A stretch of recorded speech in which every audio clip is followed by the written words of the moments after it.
Welcome to the What Bitcoin Did podcast. Hello from the number one town for Bitcoin, Bedford. How are you all? Welcome to the What Bitcoin Did podcast, which is brought to you by Kraken. And today I've got an interview with Phil Potter, who was Chief Strategy Officer at Bitfinex and co-founder of Tether. But before I give you a message from my sponsors, I have a message from the family of Ross Ulbricht. Ross Ulbricht is serving a double life sentence without parole for all non-violent charges. He is a first-time offender and no victims were named at trial. Ross is condemned to die in a cage because he made a website called the Silk Road that allowed people to exchange what they chose using Bitcoin as long as no third party was harmed. Please help Ross by signing and sharing the petition at freeross.org to commute Ross's sentence and bring him home. And now I've got a message from my show sponsors. So I'm going to talk about Kraken. You know how much I love these. Kraken are the best exchange for buying and selling digital assets. They are the only regulated spot and futures crypto exchange, and they've got the best CEO in the business, Jesse Powell. God, I love these guys. They've been so good to me. They've been so amazing supporting the podcast. Jesse, way before they even were a sponsor, was supporting the show. And it is now the only place I use to buy and sell Bitcoin because they stand up for the industry in the right way. They campaign for the industry. They support the industry. They are the best. So I love them. So also, actually, what's really cool, they've announced that they allow customers to invest in the company via Bank to the Future. Investors can invest in the future of Kraken with a minimum amount of $1,000. And there's still time to get in. So if you want to find out more, head over to Bank to the Future, which is BNKTOTHEFUTURE.com and click on invest. And also, there's so many cool new things coming for Kraken this year. And I've seen some of it. I've been talking to their design team. They've been showing me some of the stuff. So I can't wait to tell you all about that. If you want to join me in supporting Kraken, the best crypto exchange in the world, head over to kraken.com, which is KRAKEN.com. And next up is BlockFi. And you know how much I love these guys too. They've been supporting the podcast since August, and they've got a new announcement. This week, they announced that they are supporting the Gemini stablecoin across the entire platform. BlockFi interest account clients at launch will be eligible to earn up to 6.2% APY paid monthly with a minimum balance of 2,500 GUSD. With balances over 100,000 GUSD, they will earn a tiered rate of 1.5% APY. BlockFi also offers GUSD as a USD loan funding option and as collateral from institutional crypto borrowers. And BlockFi's USD loan rates start as low as 4.5%. It's something I'm going to try out. I'm going to test keeping some of my surplus balance from my business account in there so it can earn a better interest than the business account I've got. So if you're interested in trying this out, you want to find out more, then head over to blockfi.com, which is BLOCKFI.com. Okay, so on to my interview with Phil, who had the chance to meet for the first time at the Magical Crypto Conference in New York, and I also had a dinner with him and a bunch of other speakers the night before. I was never a customer of Bitfinex, but I've always been interested in their history. So yeah, I spoke to Phil, asked if he would mind coming on the show, and he agreed. Before you get into it, if you're looking for Phil's opinion on some of the recent legal things going on with Bitfinex or Tether, then you got to understand that Phil's not able to talk about this right now. So the focus of the show is much more on the history, the difficulty they had getting banking services, the Bitfinex hack, and why an audit for Tether was not as straightforward as people might imagine. Anyway, I really love this one. Love talking to Phil. If you've got any questions, you can reach out to me. Just update on events. I'm back from Oslo. I recorded a live event at the Oslo Freedom Forum. I've got to say, that was a real life-changing few days. Learning about the lack of freedom across the world and meeting so many people who campaign for human rights. It was a real life changer. It makes me want to do some different kind of shows, but I did record a live show there with a panel discussing Bitcoin use around the world, so I'll get that released soon. Tomorrow, or if you're listeners, now it's probably today, but I'm going to be heading out to Munich for the Lightning Hack Day, and I'm going to be hosting 2 panels at the Value of Bitcoin conference. I'm also going to be emceeing the Crypto Compare Digital Asset Summit on the 12th of June. If you want to get a ticket, they've got a 20% discount if you use the code WBD. And next month, I'm going to be emceeing the Bitcoin 2019 conference in San Francisco, which I'll tell you more about soon. So loads coming up. And listen, if you enjoy the show, you want to support it, head over to my website at whatbitcoindid.com, click on the support section, and a big thank you to my Patreon top tier sponsor, Rise Wallet. They are a new way into Bitcoin. There are no sign-ups. You just scan the card and you are holding Bitcoin. To find out more, head over to risewallet.com. Okay, on to the interview. As I've said, you can always reach out to me. If you've got any questions about the show, my email address is hello@whatbitcoindid.com.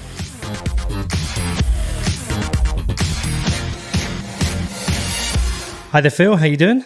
I'm well, thank you. Thank you for coming on the show, and thank you for last night. Thank you. Thanks for having me. That was some very good wine you bought us. Well, that was an excellent meal. It was. So it's great to get you on. Obviously, you have quite a rich history in the world of Bitcoin and crypto. You've been involved in some very important companies, and I think it'd be great to hear some of the stories and the history in the background. So a great point for me to start is I don't actually know your full background too well. Could you cover me the journey from kind of education to Wall Street to working at Bitfinex? Okay. So I have a degree from Yale. I studied physics and also studied a lot of ancient languages. That was a passion of mine.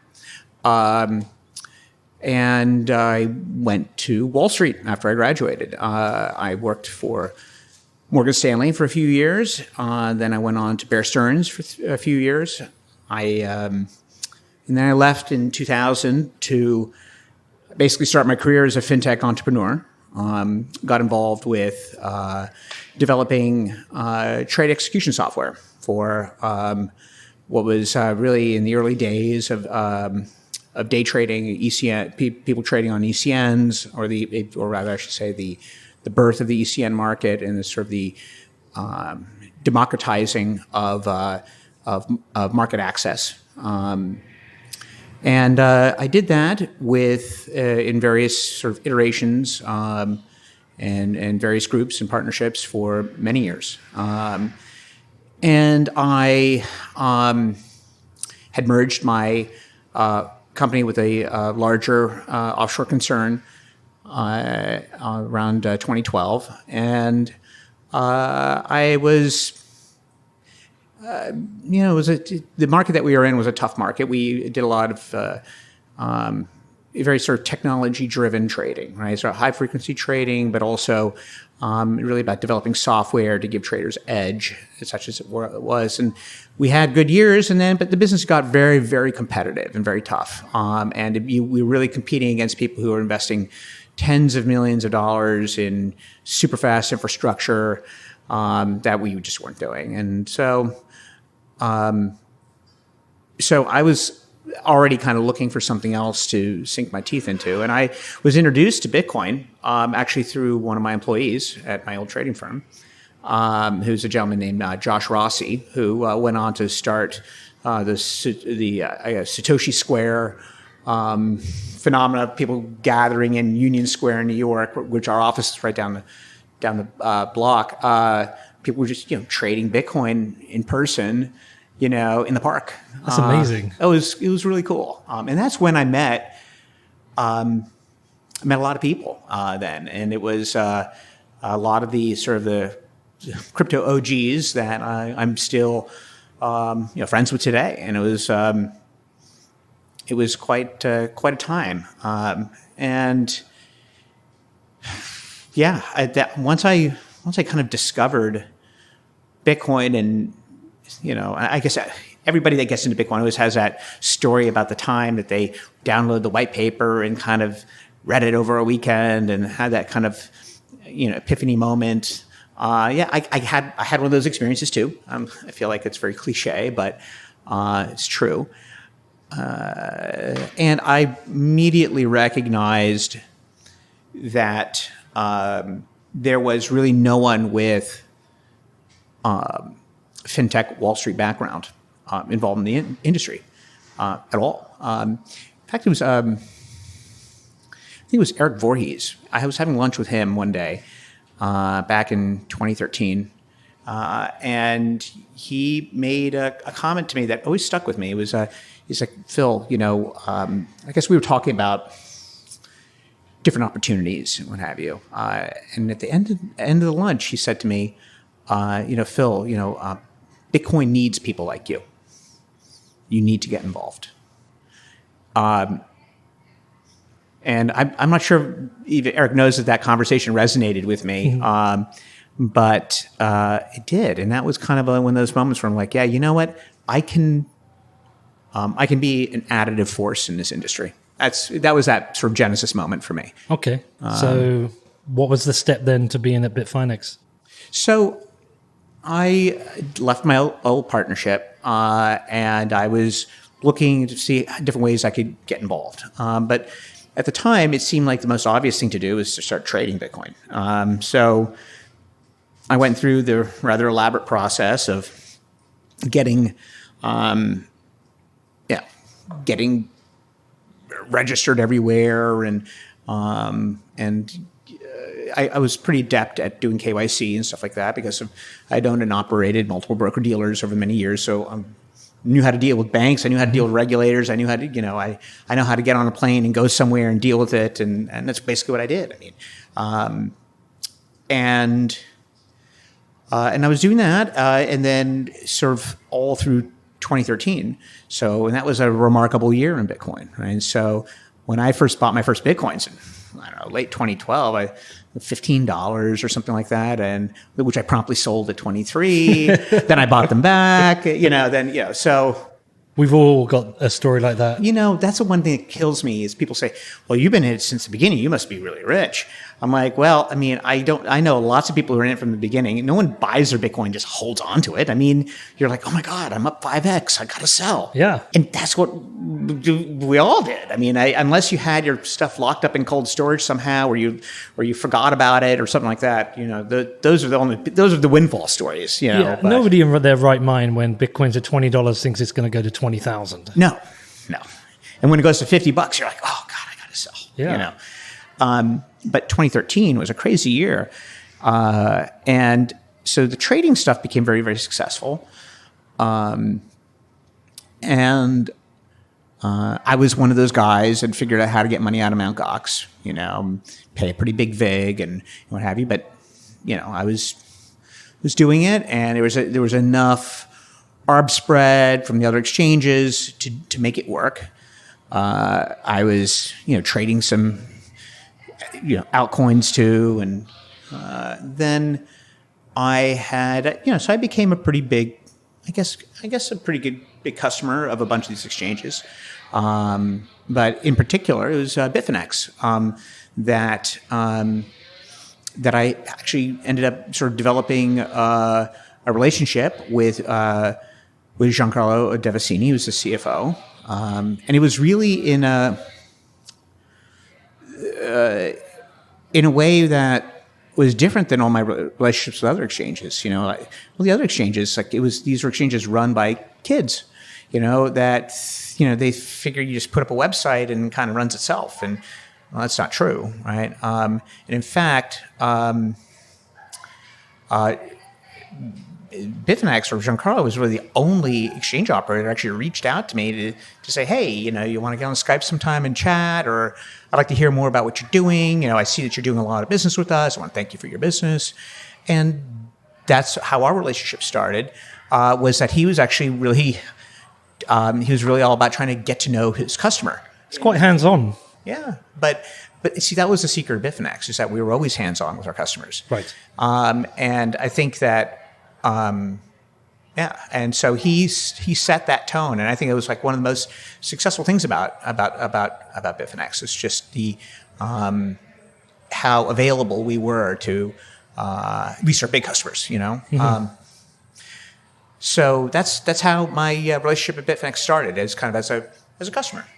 Well, when Mt. Gox got torched to the ground, that whole trading game kind of ground to a halt, and I was looking for something else to do, in a sense, and it kind of, there was a good sort of confluence of opportunity, because I'd gotten to the point where I was talking with Giancarlo on a regular basis, and Bitfinex was a tiny exchange then relative to the others, but they had really, really innovative features. But features I knew I could make better, right? So part of my conversation was, well, this is good, but it could be so much better if you did this or you did that, And then eventually I ended up starting talking with the CTO and kind of giving him my, my input, and so it just kind of evolved into a situation. It was like, well, why don't you join us, come and help us? Because it was at the time, it was the shop. It was like, there's a few guys. That's it. It just seemed like, it it appealed to me on so many different levels, because I like building things. I mean, it's what I've been doing in my career up to that point. It's like building trade execution software, risk management software, accounting software, all this stuff is, and it just seemed like the right thing to get involved in. And a tricky business, right? It's not an easy one. Yeah, it has a lot of hair on it, and I like hard problems. Yeah. I've always liked hard problems, and I've never taken a traditional path in my career. I've always done, stuff, I guess. Yeah, well, I guess how do I say that again? Most of my friends from Yale went on to lead pretty traditional careers. Mine was simply not that, and I've always had an entrepreneurial bent, and I just like hard problems. I like trying to solve things that other people can't.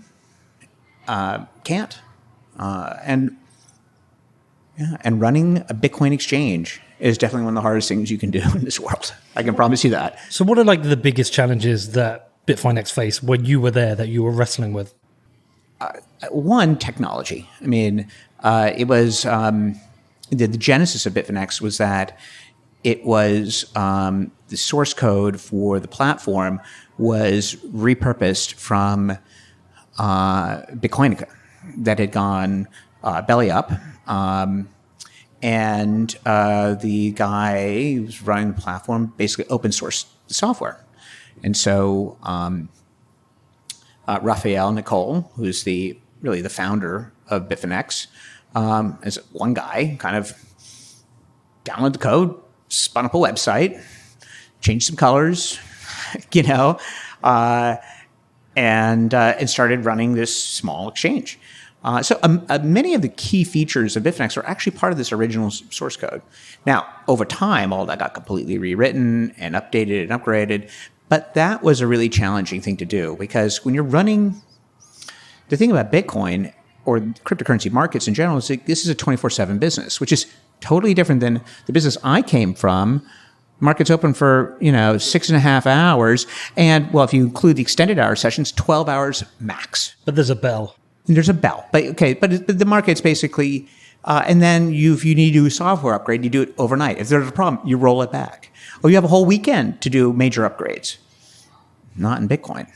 So and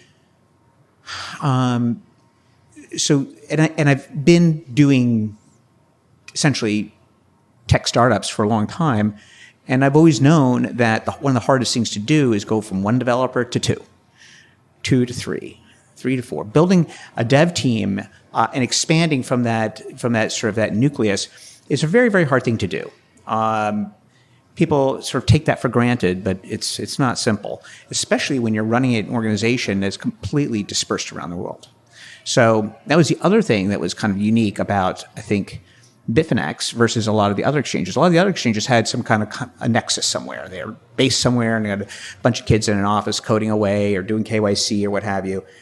Bitfinex actually was very much a decentralized company, to trade decentralized currencies. I mean, and everything, the whole business was basically run over whatever groupware software at the time made sense. Originally, we did everything over Skype, and then we started to use like Slack or Telegram. I don't know. So it's like, but it's how we communicated, and it was a very effective way to work. I mean, you're running a global business 24/7. It kind of made sense that you'd want to have principals in every major time zone so that there's always a set of eyes on the platform, especially when you're running a platform that includes things like margin and other things that can go horribly wrong, if there's a technology failure or if there's a huge spike in the market, fat fingers, what have you.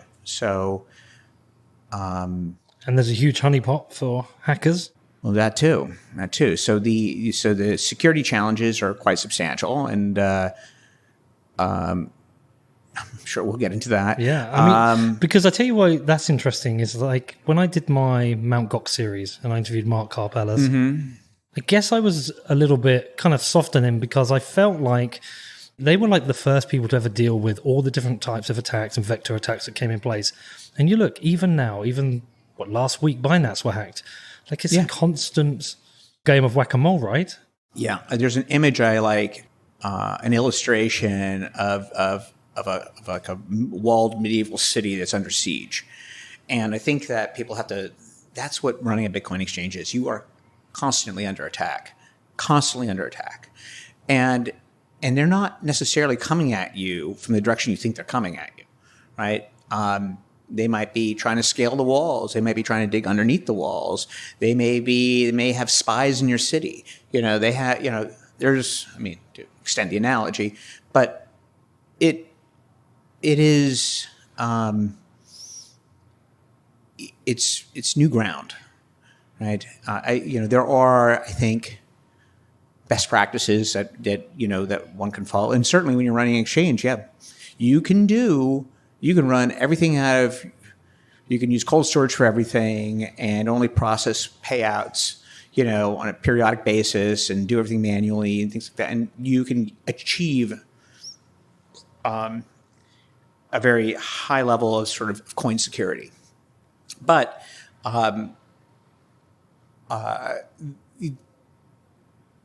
there are so many other ways that hackers can take advantage of systems. And it's not necessarily about them getting to your hot wallet. Although that, I think, as we've seen with the Binance situation, is that, hot wallets are basically always at risk. And I think, and I know the policy at Bitfinex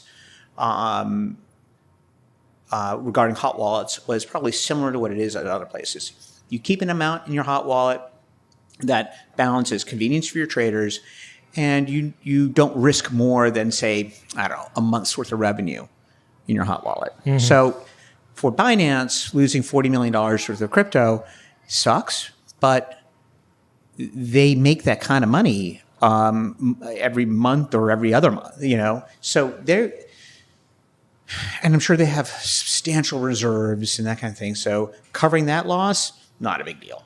But it was a big deal when, say, Bitfinex got hacked. Well, it's a different market, right? Yeah. The market was a lot smaller. Yeah. Bitcoin was at $600 when that happened. And our loss totaled about, $72 million. Yeah. And that was big. You were at the company at the time. Mm-hmm. Oh, yes. So what can you tell me about the day, just like the experience of going through that, like when you first become aware, and how does that ripple through the company? I remember very clearly, naturally. It was August 2nd, 2016. I was at the beach with my family. And I woke up to basically a phone call early in the morning. I can't forget how early exactly, but it was early, like 6 or 7 in the morning, 6 o'clock in the morning or something like that. And get to your computer, go. Something's happened with BitGo. And sure enough, we had been looted for 120,000 Bitcoins.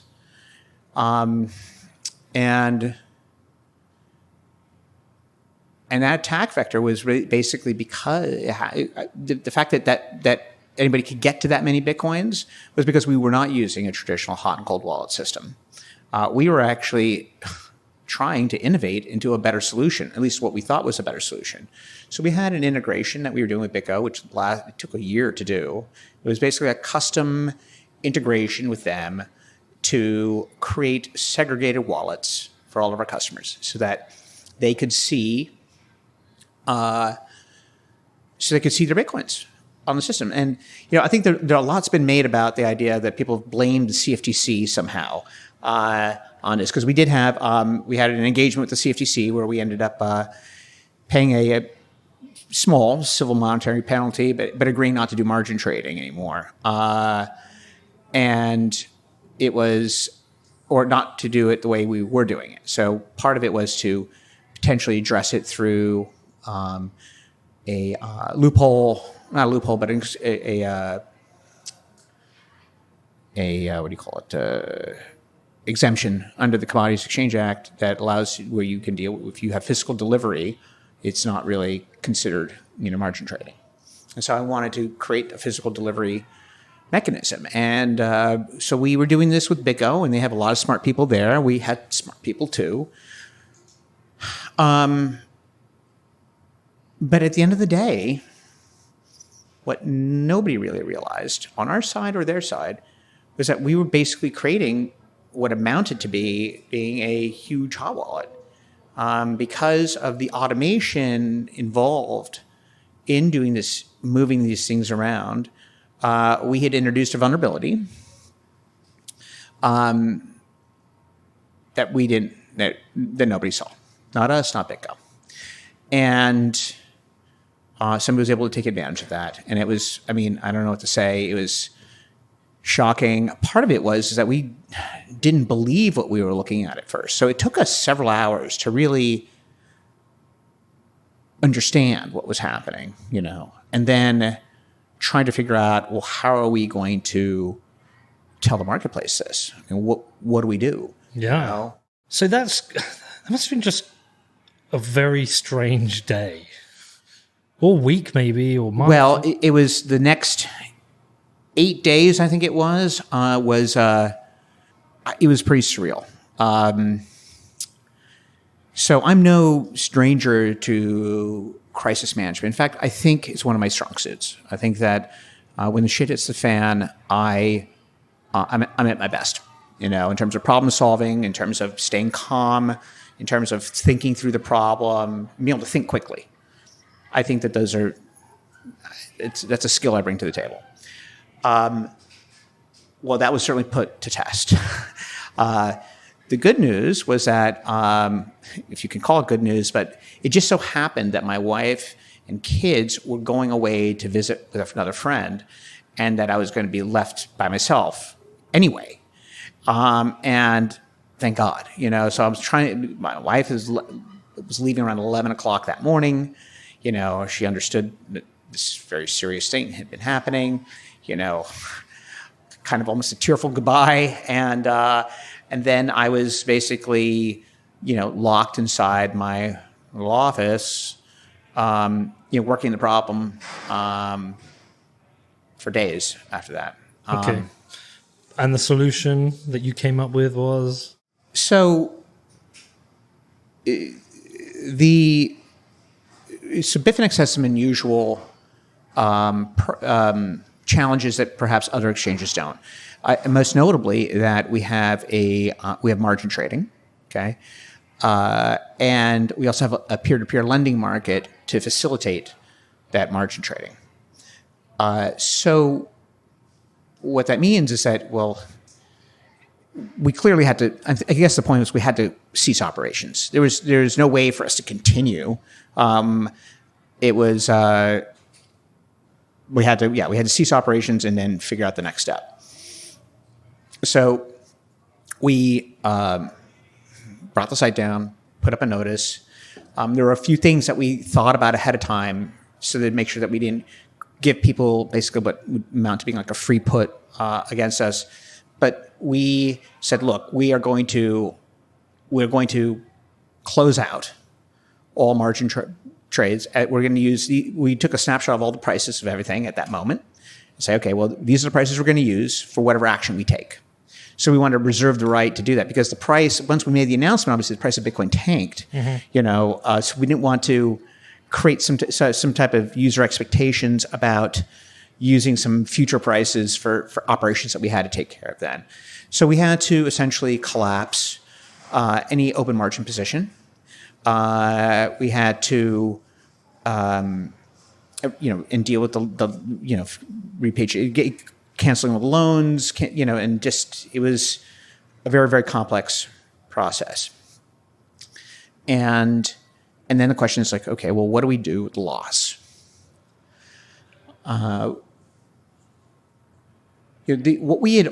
Ultimately what we did is that we took our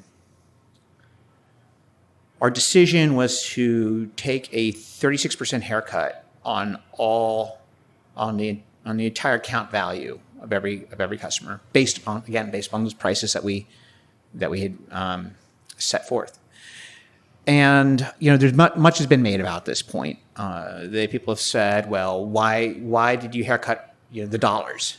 Why did you haircut my Ethereum? Whatever. It turns out that we arrived at the decision to haircut all assets from a series of sort of a very complex analysis. What we found was we arrived at this decision from two angles. One, we said, obviously, one of the first things we did was, talk to counsel and understand what our options are. And under BVI law, we could, one option was to declare bankruptcy, and we just become another Mt. Gox. And we certainly had to do our due diligence on that and understand what that is. Well, so what we realized in doing that process is that if we did go into receivership, all the customers become creditors, what would likely happen is that the court would have just liquidated all the assets, whatever assets remained, whatever they were, and they would have paid people out on a dollar basis. At least that's the advice that we got. Well, if that's the case, then everybody would basically get would amount to a 36% haircut.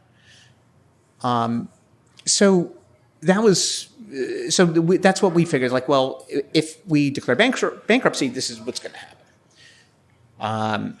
And then there was the other issue of like, well, if it was Bitcoin that was stolen, why not just haircut people who have Bitcoin? And that would have amounted to a much higher percentage, but only on the Bitcoin. The problem with that is that it affects all the margin positions. So then the moment you do that, if somebody all of a sudden has less Bitcoin, then their margin position is underwater.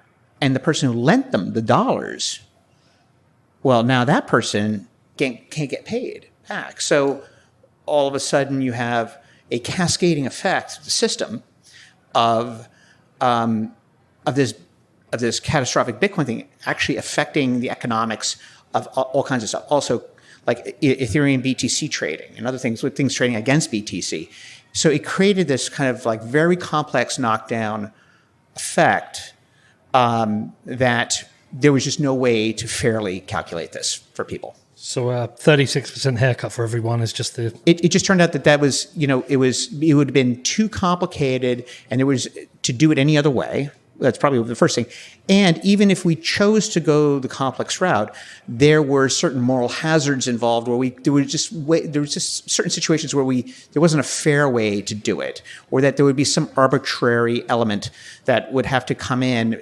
Certainly taking 30%, any decision's arbitrary, but we didn't want to take decisions that would have been arbitrary versus one customer versus another. Yeah. So it was very complex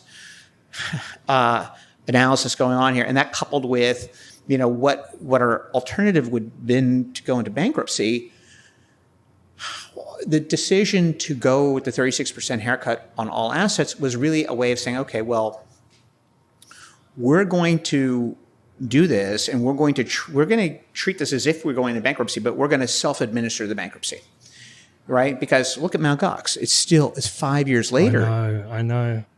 And Bitcoin went from, went all the way down to like $200, and then all the way up to 20,000. And now back down to 3. What a roller coaster we've had. And those 200,000 Bitcoins that are sitting there, it's just dead money. And the users got really fucked on that. So you also did some token as a way to repay people. Well, right. So the thinking is that, well, we could have gone the Mt. Gox route. Yeah. Okay. And people would have ended up with, they would have ended up with less than 64%, because all the lawyers, and there would have been, and also you discount time value of money, like when do they actually receive the money, so you can kind of kind of discount that. It's like, oh, they'd be worse off than if we just reopened the platform. We just gave them 64%. And what do we do with the balance? Well,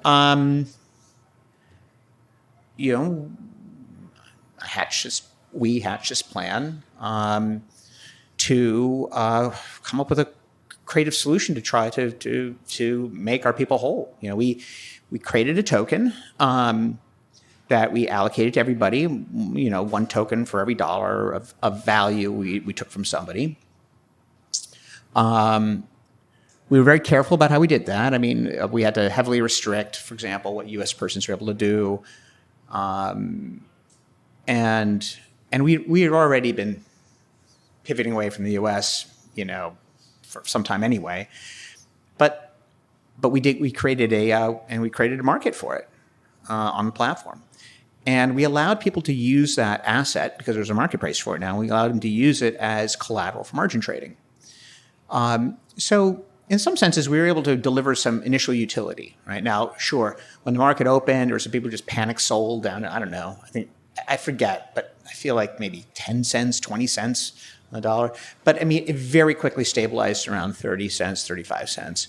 So I mean, there's that's our debt, trading at 35 cents on the dollar.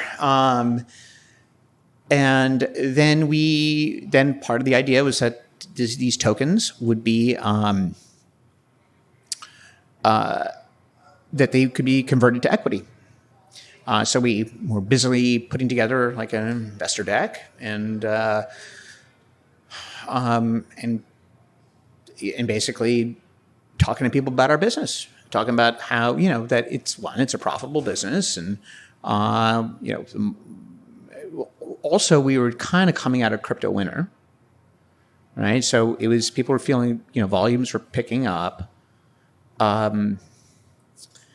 And I think also creating the Bfx token also created people, when we reopened the exchange, and by the way, in reopening the exchange, I mean, we had to completely, we basically abandoned our data center, the physical data center, and we basically reinstantiated everything in the cloud with very, very narrow access parameters for internal people. And so we feel confident that the environment that we were spinning up was secure. And so that's what so that was going on in parallel to all the financial engineering. But and then we've had to decide on some type of valuation to make the convertibility happen. And I think that this is what the key realization at the time was. Yes, $72 million was an unbelievable amount of money. Still is. I mean, it's an enormous amount of money. Yep. But Bitfinex, as an operating business, earning commissions, its enterprise value was certainly north of that. And the question is, was this only worked if the Bitfinex, in fact, was worth some multiple of the debt. And we said, okay, well, we think that Bitfinex is worth,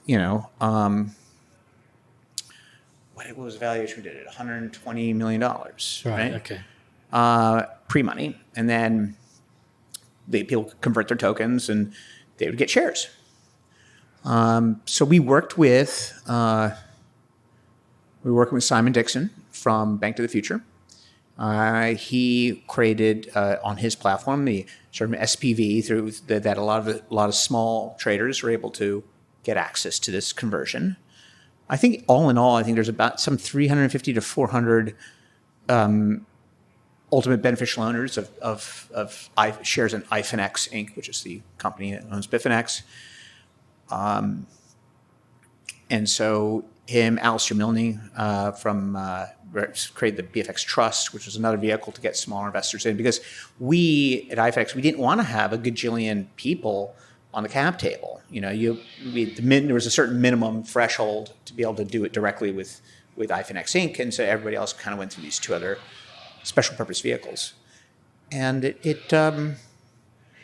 as that, I guess part of it is that we were lucky because Bitcoin was going up and volumes were getting strong. I mean, it was crypto spring, and that's what made it work. I mean, by the time we got to December of that year, we had already gotten a whole slew of people doing these conversions to equity.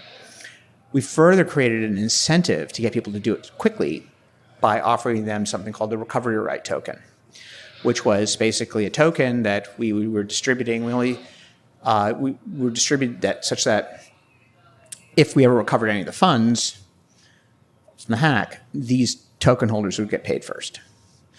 And the later you waited to convert, the fewer of those tokens you got per share. Right, okay. It was only like 30 or 20 Bitcoin recovered. There was 26 Bitcoin recovered recently, yeah.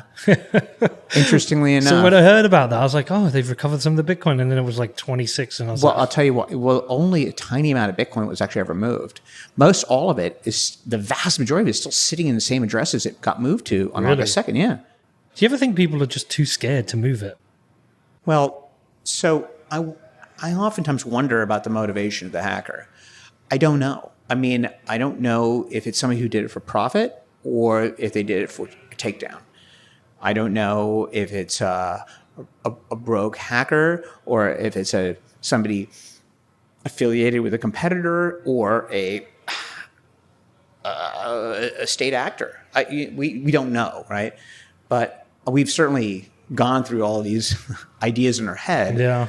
But a very small amount of those coins were mixed and put into circulation almost immediately, and went to some dark markets that got taken down by the U.S. government. Right. And so it was because some of those coins were eventually recovered and returned. Now that took 3 years, but that's an interesting thing. Well, who knows? See, what else is interesting? Because obviously Bitfinex and Tether has been in the news a bit recently. One of the most interesting things I found is that there's a lot of goodwill towards Bitfinex. People have I don't know. Overseas, not in America. Yeah. But it seems like people appreciate that Bitfinex were navigating very difficult waters in trying to create an exchange. Trying to create an exchange that also respected privacy. Yeah. I think that there were many different routes that exchanges can take, and most have taken, the highly regulated route. Others have taken sort of hybrid approaches to that. And Bitfinex is actually looked at. We've in the past have evaluated a lot of these options, but we always valued the privacy of our foreign traders. I mean, most of the volume comes from overseas with Bitfinex. It's not in the U.S. I mean, in the U.S., volumes were coming from basically big prop shops that were operating through offshore vehicles anyway, right? So I think that we didn't give up. Yeah. You try to make people whole again, right? The expression I use is that, we got a bunch of lemons, all right? So we went and then we made lemonade, and then we tokenized lemonade. And it worked. I don't know what to say. I mean, people, as Crypto Spring progressed, volumes were really strong on the exchange. People were trading the crap out of the Bfx token. I mean, and there were a lot of people who just doubled down. They're like, okay, I got something. I'm going to buy a bunch cheap. In fact, some of our biggest creditors doubled down the most on this and became big shareholders as a result. And in by December of that year, these tokens were trading at around, I want to say around 60 cents. I don't know for sure, but and then it just kept going up and up and up. And then every month we had more and more people converting shares. So, and by the way, we were making money, and we the first month we redeemed 1.3% of the coins and of the tokens, and the next month it was more. Next month it was more, and then we got into like 5%. So we were we were going to make it, and I think that's when I think it was around Christmas time when Bitcoin first passed around $900 or something like that, and it started to get really frothy, and I'm like, oh, we're going to definitely go to the ATH, and that's when I felt like we were going to make it, and then we came to March. And in early March, we said, okay, because tokens are already trading at 90 cents on the dollar at this point. And we really wanted to put this thing to bed. So we said, okay, well, starting after March 31st, you will no longer be able to convert Bfx tokens 1-for-1 for shares. You have to pay 1.25 Bfx tokens for a share of Bitfinex. So we wanted to create a incentive for people to act, because there were a lot of people who were on the fence. There were a lot of people who had a lot of tokens. They just didn't know what they wanted to do. Do they want to sell them? Get the money back? Do they want to? But we're like, we wanted as many people to convert as possible. Well, it worked, and toward the end of the month, there was just a flurry of, of course, everybody waits the last minute. A flurry of activity from a lot of holdout token holders, and conversions, converting, and I remember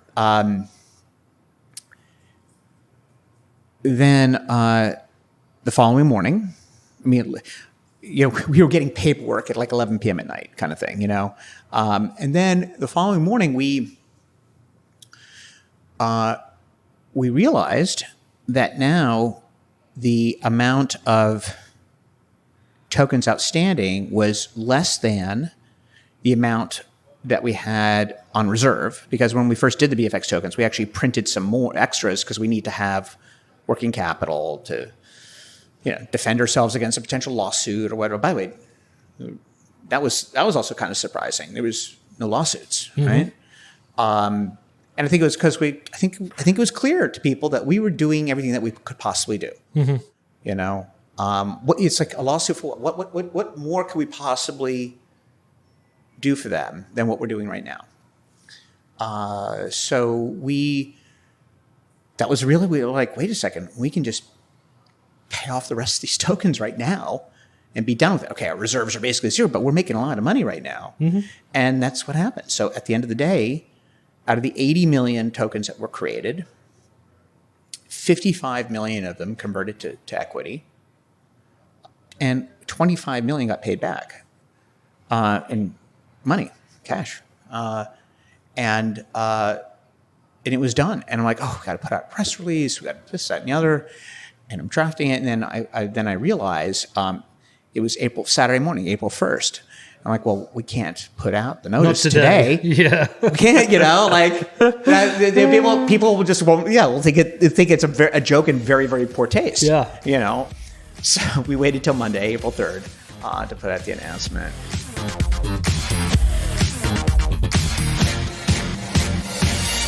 Next up, I talked to Phil more about the history of Bitfinex and Tether, but before that, I got a message from my show sponsors. So, BlockFi. As I mentioned in the intro, they had a new announcement.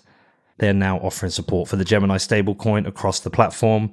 BlockFi interest account clients at launch will be eligible to earn up to 6.2% APY paid monthly with a minimum balance of 2,500 GUSD, and balances of over 100,000 GUSD will earn a tiered rate of 1.5% APY.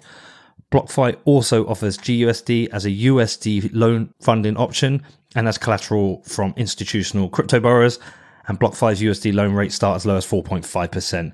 I'm going to test this out. The way I'm going to use it is I have surplus business funds that sit in my account, after I've had a couple of months, and I'm just going to put that balance into the BlockFi account because I would rather earn interest there than the no interest I get in my business account. So I'm going to try it out. I will report back. I'll let you know how it goes. I have exactly the same terms as you as well, so there's no special terms I get from BlockFi, but yes, I'll be testing it out and I'll let you know how I get on with that.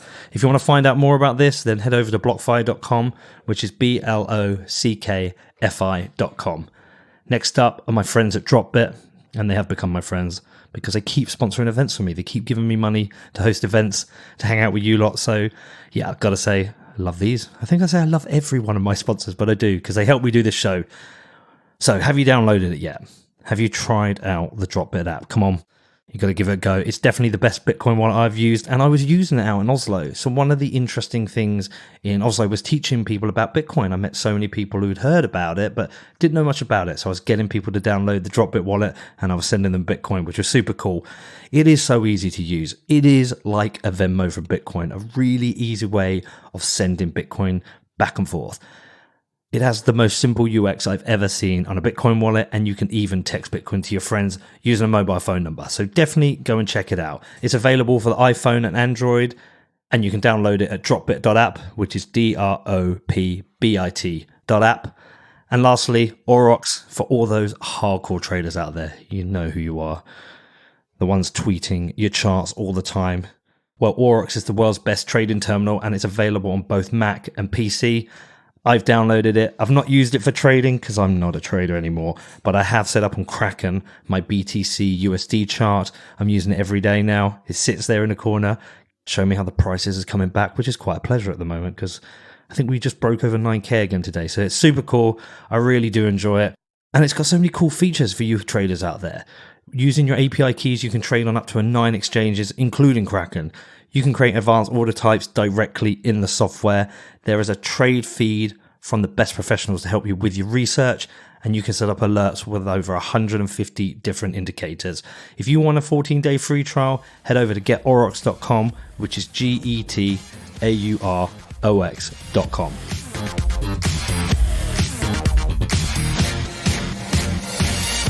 Talk to me about the problems you had with banking partners, the on-off ramps, and how does this all tie into the creation of Tether? Right. Well, so, I mean, Tether was created sometime before this hack occurred, but the real problem that I think Bitcoin exchanges face in general is that banking is really a big headache. I would say that is probably one thing that getting regulated would help solve over time. But by the way, when we were making those decisions back then, it didn't really help at all. I mean, when I was on that panel today with the other exchange guys, Miha was saying from Bitstamp was saying that, even when they got their Luxembourg license, no one would open a bank account for them at the time. It was like it's always touch and go with a bank. And the thing is that like money's come in and out. We're very careful to make sure that we have very deep KYC on anybody that we're handling fiat with Bitfinex. So we always follow best practices in that regard. We never allowed third-party wires, for example. Like that's another no, and that's one I know from my time running broker-dealers. Somebody wires you money for their account, and it needs the title on the account has to match the account. It can't even be from a joint account with their wife. If it doesn't read exactly the same, you have to send the money back. So we do stuff like that too, right? But the U.S. correspondent banks hate dealing with crypto, and I don't blame them. I get it. And this is why it's very, very hard. See, Bitfinex is just in a very difficult spot. It is very, very hard to run a US dollar-based exchange from overseas. It just is, because you're basically at the mercy of the correspondent banks. And the correspondent banks have very little incentive to say yes to anything that they think could even remotely create a problem for them. And this goes back to all the problems that they have had with drug lord money moving through some foreign bank that they service.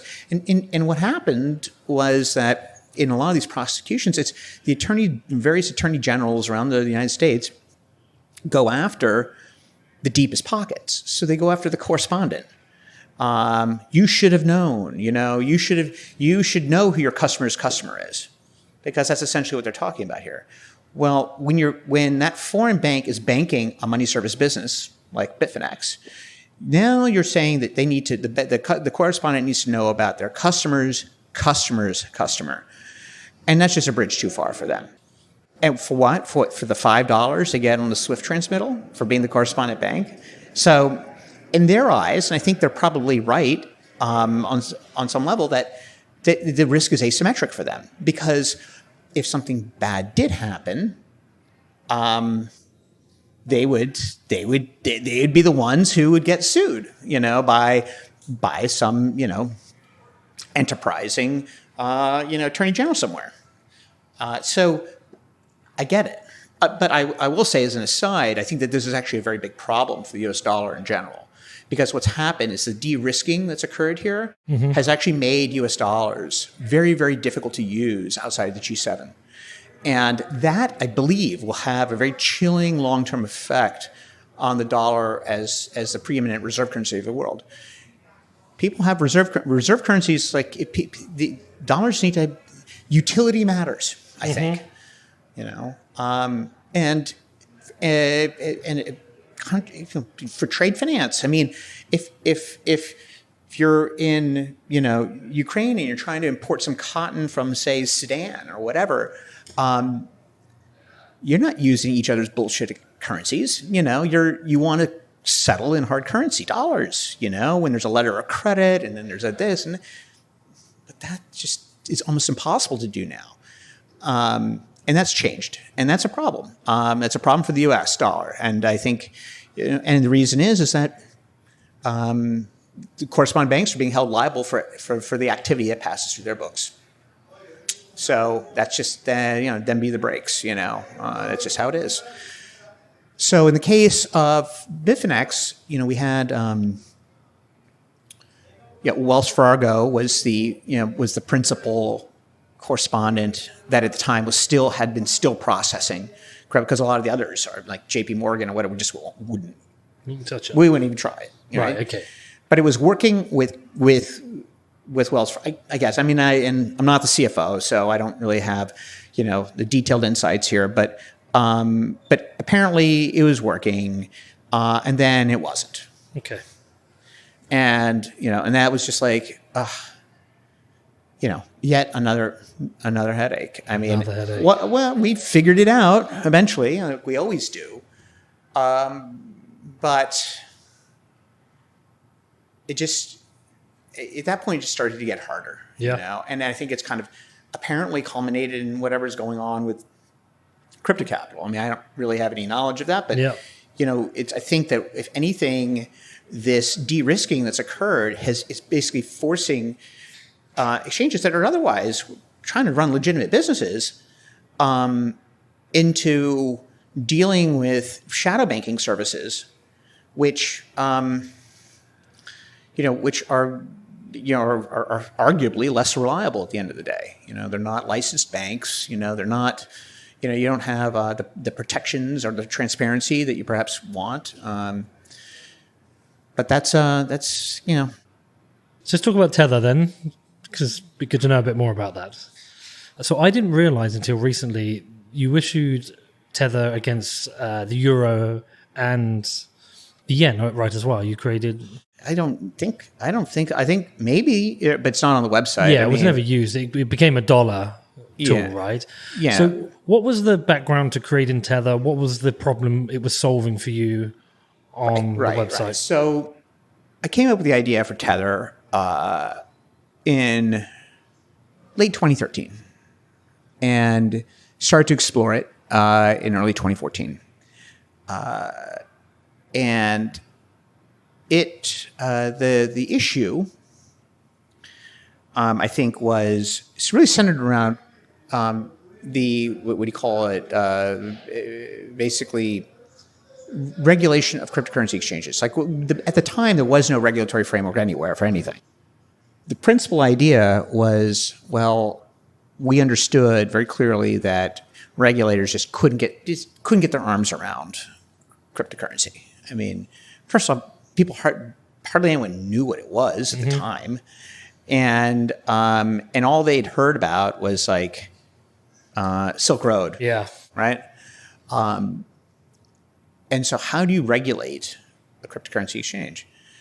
And so we had saw a couple. At the time we had like Cryptsy out there, and they didn't do fiat. And it seemed at the time that, well, if you're running a crypto only exchange, I mean, that's much easier to deal with, right? And then and I said, well, if we could separate the fiat operations from the crypto operations, then there would be a much better chance of us being able to find some type of like regulatory certainty. So the whole idea is to separate the two in some senses, the regulation of either one of them separate is seems like an easier problem to solve than the regulation of the two together. So have a crypto dollar makes your life a lot easier than having a real dollar. That was the idea. Yeah. I mean, the idea is like, okay, well, we'll handle all the fiat operations through here, and then Bitfinex would become like a crypto-only exchange. And then hopefully other exchanges would do the same thing. It turned out that, people, it became, there was a usability issue with that, right? People just wanted to send us money to Bitfinex. They're like, I don't want to send money to Tether and then move Tethers to Bitfinex. Or, they're like, who's this Tether company? And, it was a good idea, but it just didn't, that concept didn't catch on, but when we thought about Tether, the way I always explain Tether is like it's PayPal on the blockchain. It's we'll hold the money, and you can move it around to other people. It used to be back in the day you could move your PayPal money around without being KYC'd. You just had an email address and you move it. But if you wanted to cash it out, you had to KYC. You had to link a bank account, what have you. So we're like, okay, well, that's what we want. That's what we are going to do. We're going to use blockchain technology so that people can move this stuff around. At the time we had, one of my early discussions about this was with Craig Sellers, who is running one of the guys at the Mastercoin Foundation, developing what was really the first, protocol for asset issuance. And we talked about it, gotten interested, then, and then I had kind of gone on to kind of focus more on the branding and focus on developing the business model and trying to find other partners. I mean, we wanted to get other exchanges involved in this because the original conception was that this should be like a utility essentially owned by the industry. Yeah. That was the original idea, but we couldn't get anyone to buy in, I mean, we met, I had conversations early on with Bitstamp and Kraken and others, and everybody's thought it was interesting, but for either regulatory reasons or just focus or other things, just couldn't get anyone. But you did eventually, because you went from millions to billions at one point. So what was the tipping point? Well, but that was 2017, and right. and I feel like before we get there, I mean, I think it's important to kind of understand, how it was working and what purpose it solved. Because at the time, the idea originally was just to break up the regulatory burdens for Bitfinex. Was originally kind of the original idea. Mm-hmm. And then we were trying to get other people. We couldn't. So even when we created Tether. And we had, because Craig Sellers had gone on to then work with Brock Pierce and Reeve Collins to further that concept, right? And then we kind of partnered with them and kind of brought everybody on, involved in this back under one roof. But even in our efforts to try to drive some kind of adoption with other industry players really failed. We just couldn't get people to do the integration with Mastercoin, now called Omni. Yeah, I mean it was just work for people to do at a time when people were laying people off, and we were in crypto winter. Yep. And there was just no. It was tough. I mean. The real inflection point for for Tether was when Poloniex, a new exchange, tiny exchange, integrated Tether as its fiat option, right? Because they didn't handle fiat, Right. But they were like, okay, we're going to have these fiat pairs, and we're going to use Tether, and I think Craig kind of sold them on it, and I didn't have the relationship, and he was negligible at first. I mean, they didn't have any volume, and so Tether was just like another one of those things. It's like it's a product that nobody used, because there was no network effect.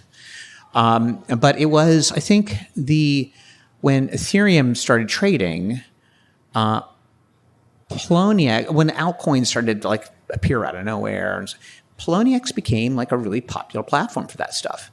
Yeah. And all of a sudden they were doing crazy volume, and then that's when the magic started happening. People started doing cross exchange arbitrage with Tether, really for the first time in 2015, and then it kind of spread from there. Others started integrating it, and but even at the end of 2016, and by the way, in the middle of all this, we had the hack,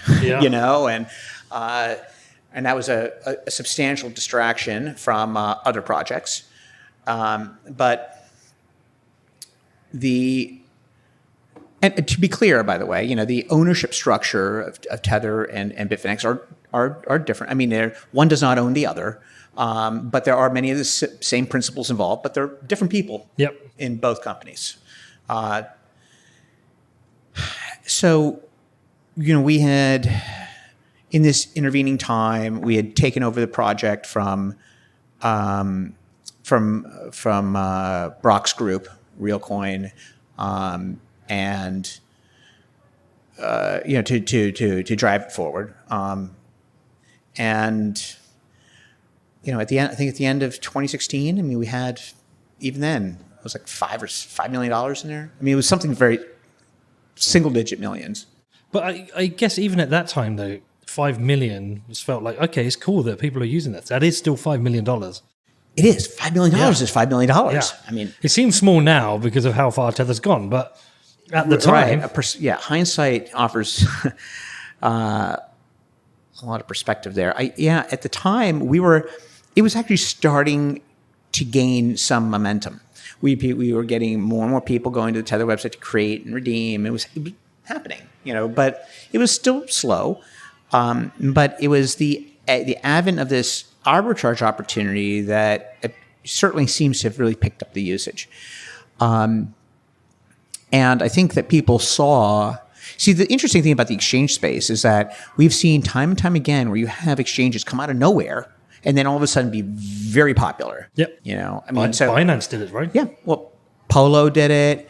Bittrex was big for a while. Yeah. Then you had, and Binance is certainly the most recent example, but you have others. I mean, it happens, right? They offer something good and people gravitate to it. I mean, it's what people do.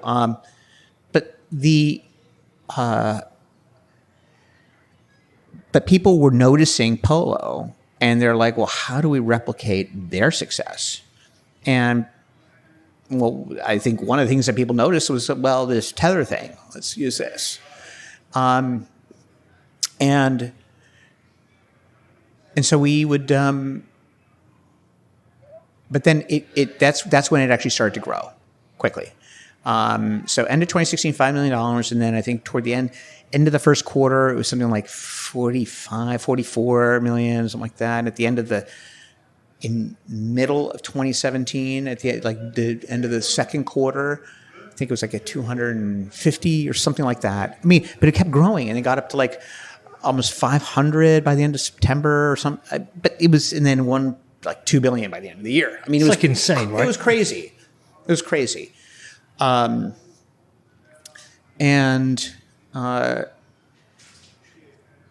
then you had just an explosion of exchanges using Tether. I mean, you look at all the top quote unquote exchanges. I mean, I question a lot of the volume figures on CMC, but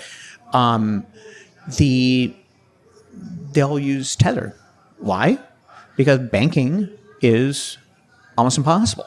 But with that rapid growth also came a lot of scrutiny on Tether, right? Absolutely. Like endless, relentless scrutiny to the point of almost becoming quite boring to read about from our side. It would be great if you could explain some of the myths around Tether and also some of the challenges you faced. You know, I know obviously auditing is the one thing that people talked about relentlessly. So, yeah, I mean, I can say a few things about that.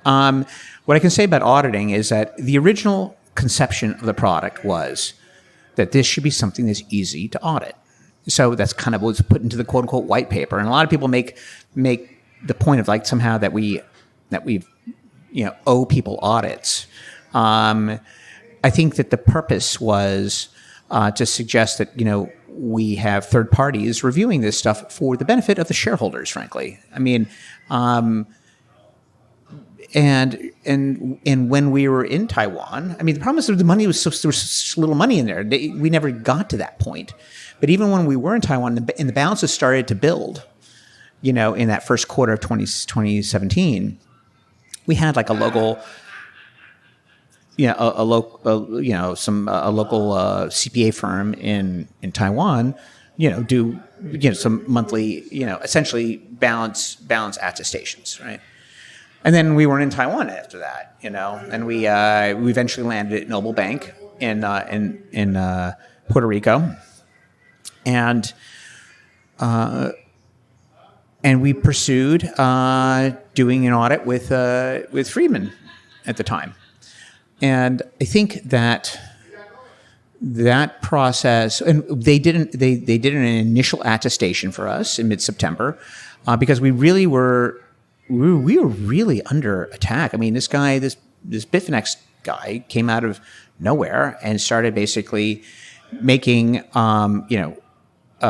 just accusations that are false on an ongoing basis, and not just about Tether, about Bitfinex and trading and this, that, and the other. I mean,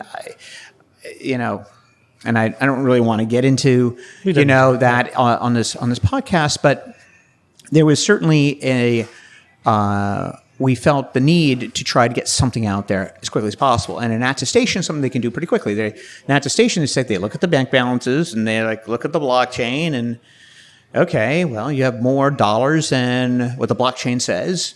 You're good. There are tethers. Yeah, you're good.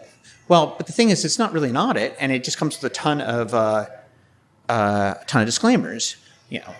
So the theory, the Tether truther theory is that, well, even if they had the money, they only had it on that day. They borrowed it from somebody and then they gave it back to them. I'm like, well, that's kind of ridiculous, because first off, even if somebody doing an attestation is going to look at the history, to make sure that something as Bush League as that is not in fact happening. So, but you can't. How do you argue with people like that? Well, where's the audit? Where's the audit? Well, it turns out that, we tried and we couldn't get it done. And, the bottom line is that Friedman really couldn't do it for us. Wouldn't, I'm not really quite sure. But at the end of the day, there was the problems that we were having, especially as we got further and further into the year, and the balances got really big. There were, I think, a couple of legitimate questions that they or any auditor would be asking. It's one thing to do an attestation. Okay, they asked us to look at this. We saw it. This is what it says. Okay, like I said, not really an audit. By the way, no stablecoin has real audits. All they have is attestations, because the accounting industry doesn't really know quite how to deal with this. So there's a couple of problems. In the case of Tether, the problem that we had was that we had, and Bitfinex, we basically had all our money at Noble Bank, and it was billions. And so we were in a very large percentage of Noble's deposit base. And so it got to the point where, they usually when you auditors, they go and independently confirm your bank balance. Okay. But here they had to dig deeper because we were such a big thing. They wanted to make sure, presumably, want to make sure that we're not in cahoots with them, with Noble Bank, or that somehow they're not participating in some giant fraud, which they, of course, weren't. But it just meant that they had to would have to look at their audit, the bank's audit, right? Well, this was the end of 2017. They were working on one, but they thought it wouldn't be ready for, I don't know, 7, 8, 9 months. These things take a long time. So we would have this situation where potentially, we never got this far, but that if we're trying to get an audit of the year-end balance, that audit may not come for a year because of the upstream issue with the bank, maybe. How does a bank hold $2 billion like that? Because they're not a huge bank, right? Well, they're not anymore. They folded. Yeah. So it's a 100% reserve bank, right? Yeah. So most banks, when you give them $1 billion, they're loaning that money out, and you're fractionally reserved.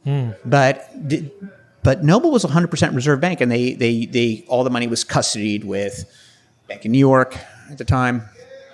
And but is there $2 billion in cash sat as a big pile of cash somewhere? No. I mean, how does it work? It's just fully reserved. Yeah. So it's at Bank of New York, Mellon. Yeah. It's for the benefit of this, but it's not being loaned out. So it would be part of the balance of Bank of New York's balance sheet that is fully reserved. Yeah. They have other activities that aren't fully reserved, but when they're acting as a custodian, it's a separate legal entity, holds the monies, But I've always wondered, how does the money exist? Well, it exists at the Federal Reserve. So the Federal Reserve guarantee it?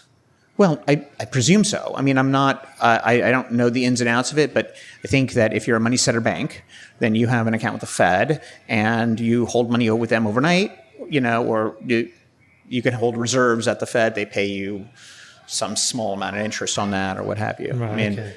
So in Noble's case, when people complain, because one thing people say, well, fractional reserve, I mean, if you keep your money in the bank, your Tether's, every stable coin is fractionally reserved, if you look upstream to the bank. Right, okay, yeah, of course. Yeah, I guess, right? I mean, it's kind of a strange reasoning, but I suppose that's true on some level. What I think is people throw around the term fractional reserve without really understanding what it means. Mm-hmm.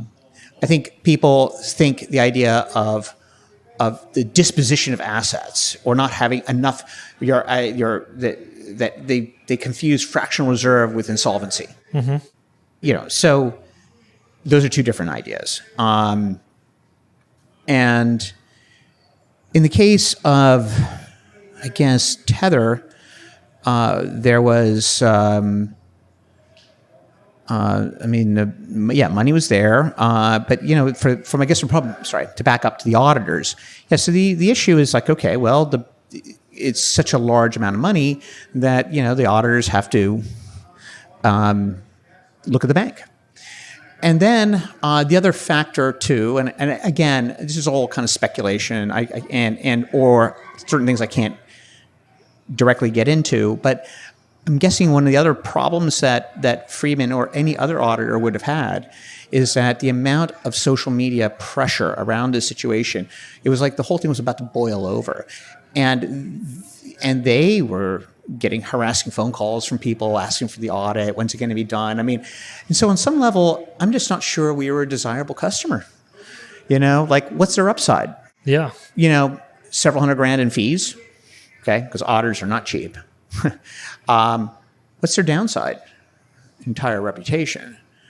I mean, Enron went down and so did Arthur Andersen, they're auditors. I mean, I guess they were kind of in cahoots, I guess. I don't know I don't recall all the details of the Enron story, but I mean, when auditors get it wrong, their reputation suffers. Yeah. Right? Or if we somehow pull the wool over their eyes, and then they get exposed. I mean, so with a situation where there's so much media scrutiny, which wasn't there when we first started talking to them. It was like right after we did the redemption, I started shopping for auditors. I'm like, okay, we solved that problem. Let's go get ourselves some auditors because we promised to do it for the shareholders. We're like, okay, we're gonna run this company as a as upfront and legitimate way possible. And I spearheaded that effort internally. And you know what? I'll be honest with you. I was naive.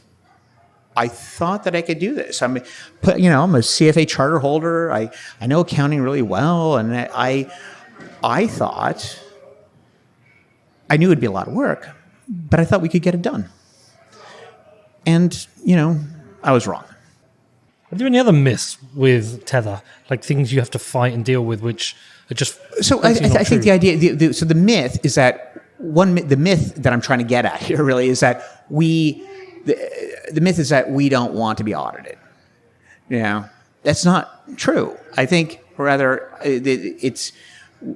there was an intense effort to try to get outside parties to audit, do attestations, anything. It's very, very frustrating to have a very successful product and all the money is there. And it's there. Of course I know it's there. But I mean, and by the way, there are many media sort of influencers out there who were talking shit about Tether. We got a bunch of these people to sign NDAs and we showed them the books. Well, look, let me show you the Noble system. Let me show you this. Let me show you that. Now, they didn't become like Tether supporters, but they certainly stopped being negative on Tether, right? Apart from Bitfinex. Yeah. Well, anonymous guy, the guy just tweets nonstop. I mean, day and night. I almost feel like it can't be just one person, So anyway, I think that, one myth is that we don't want to do audits. No, we have tried and no one will do it. And then it becomes a question of reputational risk. It's funny because every time I say this, or I go to a conference, and there's always auditors, because they're looking for business. Well, the guys who are trying to get your business are like the sales guys. And they're like, yeah, no problem. And then when you go to customer acceptance, they say, sorry, we won't do it because it's, there's just too much heat. And so that's unfortunate. I think that's going to start changing. We see there's some firms out there that are doing these attestations for other coins and they're doing them regularly. Perhaps Tether will avail themselves of that in the future. I don't know. But I can say that the experiences we've had to date, or we had to date, were left a very bad taste in everybody's mouth. I feel like that was my big failing. I couldn't get that done. But it didn't stop people using Tether. Yeah. The retail traders, the exchanges, people are still using it. Everybody uses Tether. All these other stable coins are just, they all have their own problems. Like for example, in order to drive adoption, I think Gemini and Paxos offered a discount, like a printing bonus, they called it, where I'll let you buy my Paxos for 99 cents. And all the shops, all the big prop shops are buying it up. And then when Huobi allowed the convertibility of certain stable coins at face value, then people would try to bring those things back and try to arb the difference. And apparently, and I don't know this for certain, but I have heard reports that Gemini and Paxos have, either have just not allowed certain coins to get redeemed. They're like, no, those were issued at a discount. Can't redeem those for another 6 months or a year or whatever the terms are. I don't know. I think that's pretty shady, if you ask me. Shady is probably the wrong term. It's more, I think, it was a marketing ploy gone bad. I don't think that's not the way to drive adoption. You want this stuff to be liquid. You want people to be able to redeem it. Because they're especially since their whole edge is like, we're US based, we're regulated, NYDFS, what have you.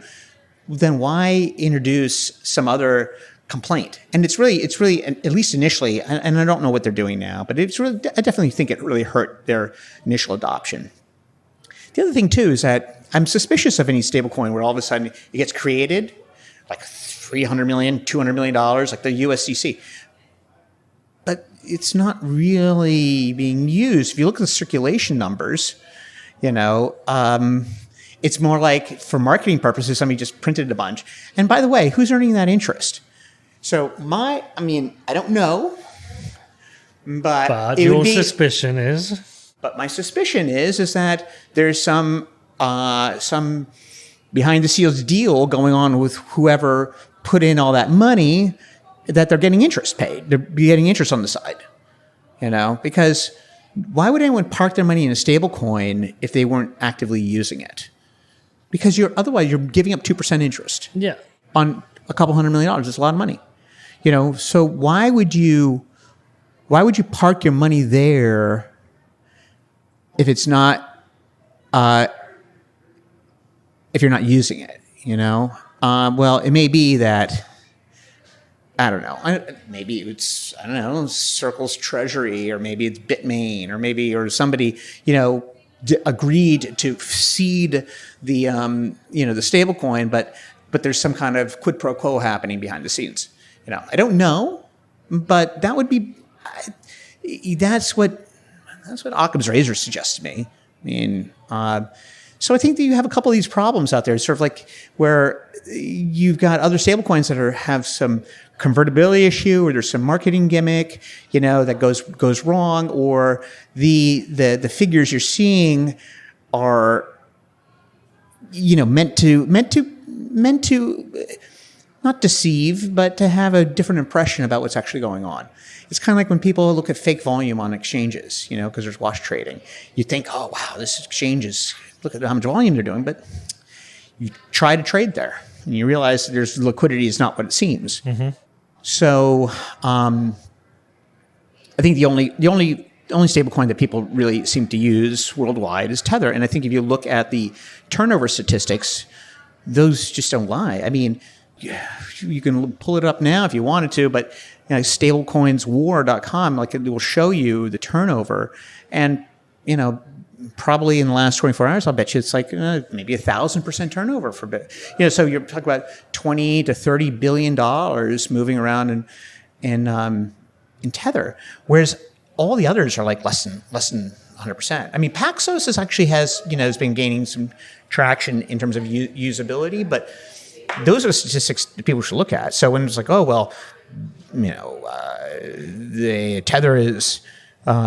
Tether's dominance has dropped to 76% or whatever in terms of assets.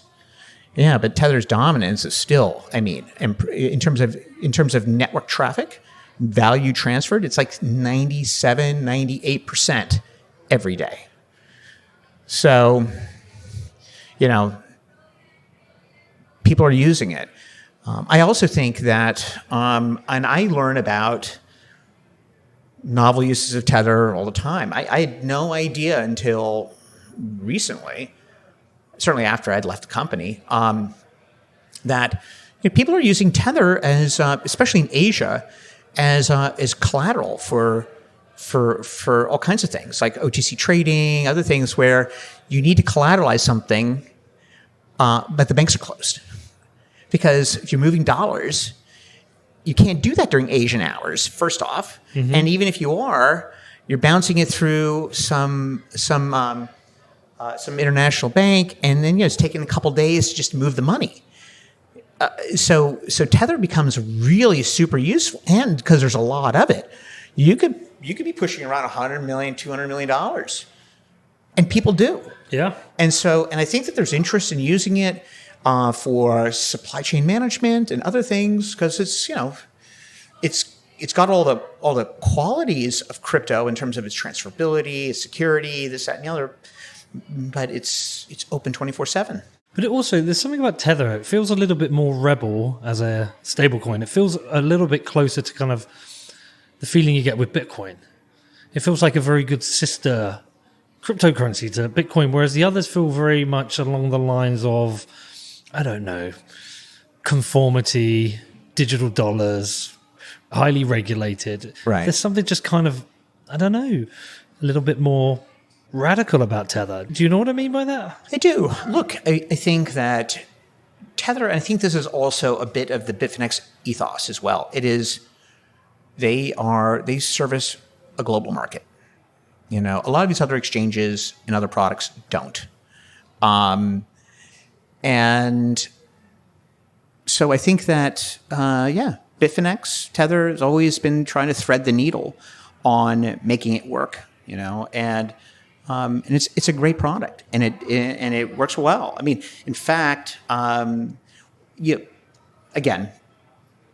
a lot of the criticisms always have there's a lot of goalpost moving going on all the time with the Tether critics, right? Now, for example, the fact that,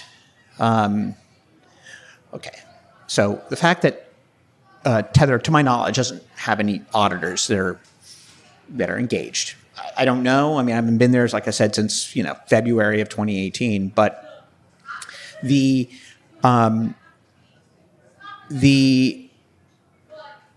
certainly the amount of interest that various government agencies in the United States have expressed in Tether, allegedly going as far back as December 6, 2017, with the CFTC, allegedly, that I'm pretty sure, and I think that people should put their thinking hats on and realize that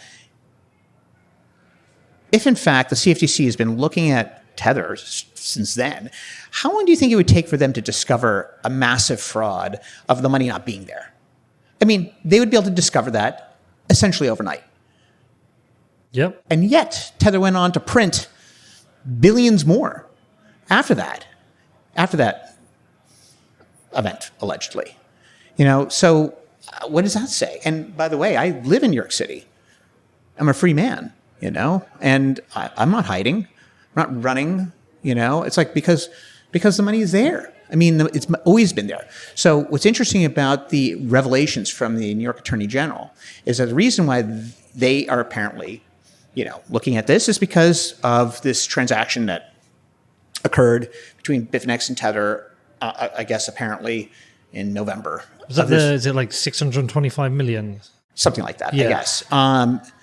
And which in turn meant that, I guess, that Tether's current asset reserves only accounted for 74% of total assets. Okay, well, what seems to be lost upon the guys moving the goalposts all the time is, well, up until November 18, during that whole period of all it's fake money, the pump, all through what's lost is that, no, in fact, this almost basically, unilaterally should prove to the world that, no, it was fully backed, dollar for dollar, certainly at least up until then. But now you just move the goalpost. The other one is that, the fact that you can send these crypto dollars to one another anonymously, means it's money laundering and they're going to get shut down. Well, so it is interesting to note that the New York Department of Financial Services has approved 2 stablecoins, okay, both of which operate exactly the way Tether operates, okay? Everybody's KYC'd at the on-ramp and off-ramp, okay? They have AML procedures and this, that, and the other, but those things can move around on the open network wherever. NYF, so that concept is apparently okay, at least with the New York Department of Financial Services. So it would be hard pressed to make that point that Tether, which is structured the same way, would have that. And plus, just like those other coins, Tether is centrally issued and controlled, and Tether has the ability to freeze coins, if something untoward is happening, like a theft or this or that, or at the request of a government or this or that, whatever. So I would not say that's a good tool to use if you're a criminal. You would want to use something like Bitcoin that's actually decentralized, Yeah. So I think that's the other myth, that it's that just the existence of it, the fact that you can move it around to pseudonymous Bitcoin addresses is, proof that it's somehow money laundering. And that's just not the case at all. I mean, And like I said, I mean, the way it operates in terms of the technology and on that, it's the same thing as these other coins. They don't have Tether doesn't have the same sort of regulatory oversight. Obviously, it's not licensed, but not licensed in that way. But it's certainly certainly licensed with FinCEN as a MSB, and and they take those responsibilities very, very seriously. So, I mean, leave it at that, I guess. Can you talk about any part of the current situation with the Attorney General? I mean, not really. I mean, other than what's been publicly disclosed, but I think when authorities think something is going on, they're going to investigate. And okay, but I do think it is interesting that that whatever did happen, it's pretty clear that, in my mind, that Bitfinex and Tether are trying to fix whatever problem created this in the first place. And by the way, what created this in the first place is not Bitfinex; it's the payment process they were using. Now you can, so I don't know. I mean, I don't really want to get into that, but they are apparently raising $1 billion in what appears to be a very successful token offering. I mean, we don't have any confirmation, but they say it's happening, and there's been lots of talk, and I've been hearing, that this thing is basically oversubscribed. I mean, it's pretty remarkable. But whatever's going on here, it's like these guys are trying to fix a problem just the same way they always try to fix problems when I was there. There's no ill will, ill intent, or anything like that. These are smart guys who've innovated their way out of all kinds of other problems in the past, and will continue to do so. And why? Why is this possible? Because despite what the critics will say, Tether and Bitfinex still have an enormous amount of value. I mean, Coinbase. Bitfinex makes more money than Coinbase. Coinbase raised money at an $8 billion valuation. Kraken raised money at a $4 billion valuation, if I'm not mistaken. So you're going to tell me that Bitfinex isn't worth at least a couple $1 billion? Of course it is. It's a profitable company. And so they can raise money. I think that's always been an option that they've had. So yeah, I really wish them, all the success and luck in that process. Luck doesn't has nothing to do with it, but they, I guess presumably by the time you air this podcast, we'll have some more concrete news about that token offering. But, yeah. So you're out of the Bitfinex and Twitter game now. So what are you doing with your time? What are you working on now? I am taking some personal time. I guess, and I'm looking at other projects, to do some sort of like VC type investments, looking for good ideas, looking for good people, but I'll keep myself busy. That I'm sure, but. I have enjoyed not. The stress level there is always high. Yeah, I can fully imagine. Always high. But it was also a really invigorating place to work. I mean, because it's a small team. It's like 100 people. Bitfinex. There's smaller exchanges in terms of volume that have way more people. Bitfinex has always been a company that does more with less, and has really good people. And working with them was a pleasure. I mean, it was hard. We didn't always agree, but everybody's head and heart was always in the right place, for sure. All right. Well, we breezed through 90 minutes there. Did we? Yeah, it's pretty cool. Well, listen, thanks again for coming on. And again, thank you for the absolutely lovely wine last night. That was beautiful. Oh, my pleasure. My pleasure. It's great to get to know you. Yes, And likewise. I hope we will do something together in the future. Yes. Well, you know how to get a hold of me.